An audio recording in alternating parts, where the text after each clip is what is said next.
Annette Léniaud, bonjour. Bonjour. Vous êtes adjointe au maire de Toulouse, déléguée à l'urbanisme et vice-présidente de Toulouse Métropole. On va s'intéresser avec vous au SCOT, le schéma de cohérence territoriale. Peut-être tout d'abord nous rappeler ce que c'est que le SCOT. Alors le SCOT est un document de planification des politiques, des différentes politiques publiques, de l'habitat, de l'urbanisme bien sûr, du développement économique, du développement commercial, des transports, de la mobilité. Enfin, c'est un document de planification important au niveau de l'agglomération. Ouais. Ce SCOT, il sert à quoi? Alors le SCOT, il sert, il a plusieurs fonctions. D'ailleurs, le SCOT, il va nous permettre de répondre comment accueillir les nouveaux arrivants. Vous savez que nous avons en perspective à l'échelle de 2030 l'ambition, mais c'est quasiment une réalité, d'accueillir entre 250 000 et 300 000 habitants supplémentaires. Donc il faut pouvoir les accueillir sur le territoire de la grande agglomération. Nous devons également maîtriser le développement urbain, c'est-à-dire nous devons éviter une consommation excessive de l'espace agricole par l'étalement urbain. Nous devons relier tous les territoires de développement par des moyens de transport en commun efficaces. Et nous devons polariser le développement urbain, c'est-à-dire définir des secteurs de mixité à la fois fonctionnelle et sociale. Donc voilà, c'est tous ces enjeux avec comme enjeu une évolution des modes de vie que nous devons intégrer et qui est une réalité. Et voilà, donc c'est en gros les grands enjeux du SCOT. Alors le SCOT de Toulouse, il a donc toutes ses particularités, une grande augmentation en tout cas de la population qui arrive, de la densification. Quelles sont ses spécificités au SCOT de Toulouse?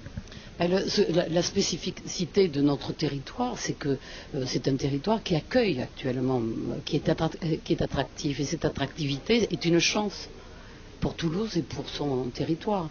Donc nous devons être en capacité d'accueillir dans de bonnes conditions. Et ça, c'est vraiment la particularité de Toulouse.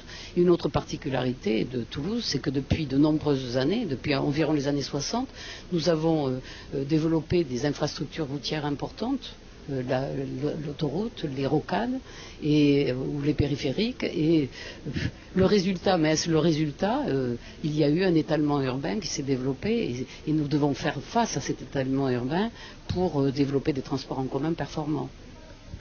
Alors le SCOT, il va donc évoluer dans les années à venir. Selon vous, quelle orientation il doit prendre?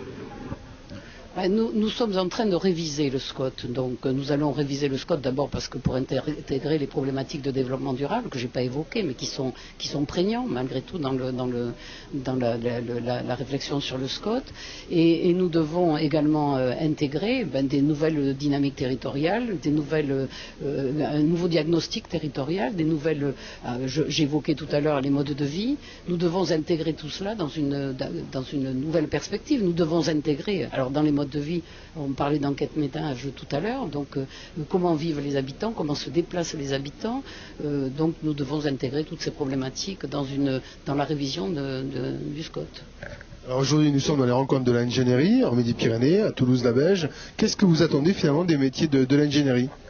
Alors on le sait, nous sommes même si sur le territoire de la grande métropole, nous avons les problématiques sont un peu différentes, mais nous sommes dans un contexte économique quand même très complexe, très difficile, avec toutes les problématiques que j'évoquais précédemment. Et alors la place de l'ingénierie, nous avons besoin de l'activité ingénierie pour nous aider à nous poser les bonnes questions et surtout apporter les bonnes réponses. Donc je crois que l'ingénierie est au carrefour de ces problématiques et nous attendons des ingénieurs de l'inventivité. Dans un contexte difficile, c'est là que l'ingénieur ou l'ingénierie doit être plus performante, plus innovante, plus imaginative. Voilà. Très bien, on suivra l'évolution du SCOT et des métiers de l'ingénierie avec intérêt dans les prochaines années. Merci beaucoup Annette Léniaud. Merci.